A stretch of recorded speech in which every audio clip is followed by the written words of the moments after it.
Hello, this is Carol Tebbs inviting you to join me at my July 21st webinar at 1 p.m. Pacific Daylight Time.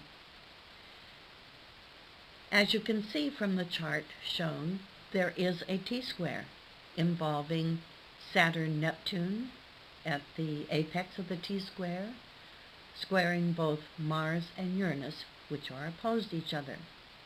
They're circled in blue because this fits the pattern of a traditional T-square.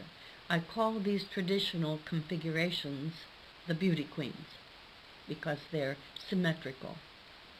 However, I would argue that one cannot ignore the importance of the planets and points circled in pink, including the midheaven, Venus, the nodal axis, Jupiter and Pluto, that are also activated at the same time within a short range of time.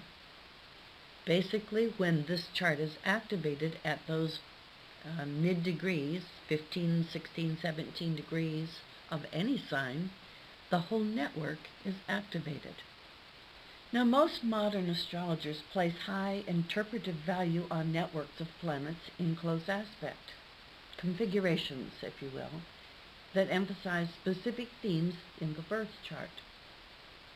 Traditionally, mathematical points such as the ascendant, midheaven, or the nodes do not count in the 10 beauty queen configurations, the 7 proposed by Mark Edmund Jones, and the 3 additional expanded by Jansky, March, and McKevers. Now, since chart factors at or near the same degree in any sign are activated by a variety of aspects within close time range, many astrologers now include the ascendant, the midheaven, and the lunar nodes as part of a more complex aspect network.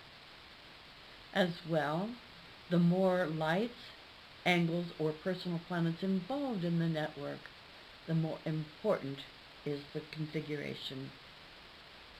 Now, traditionally, the beauty queen configurations have been defined as 3 planets or more in 0 to 6 degrees of Ptolemaic aspect that include 1 or more personal planets that describe important life themes.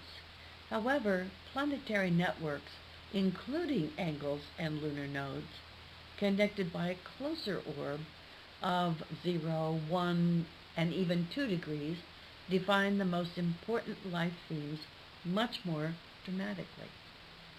For example, in the chart of Christopher Reeve, born September 25, 1952, at 3:12 a.m. Eastern Daylight Time in New York,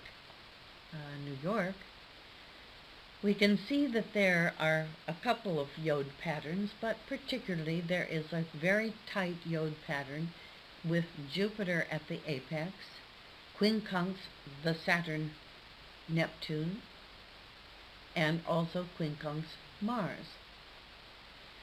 Now, in the traditional sense, this is a very important pattern. But I argue, how can one possibly ignore that very close T-square formed by Jupiter to the nodal axis, and to the ascendant-descendant axis, and to Pluto? In that thing, all 9 planets or points from 16 to 22 degrees form a very close network that is activated by moving factors, depending upon the speed, from within a year, 2 or 3. A similar yod pattern in Meryl Streep's chart with Jupiter at the apex. However, in this pattern, we can see that Jupiter is across the ascendant-descendant axis in a 2-degree connection to the 7th cusp. Jupiter making a quincunx to the Sun Uranus and making a quincunx to Saturn. I would argue that not only is it a traditional yod pattern made more important by the inclusion of the Sun, but certainly one cannot ignore the ascendant-descendant axis being part of the configuration. So I encourage you to join me at the webinar on configurations and aspect networks on July 21st.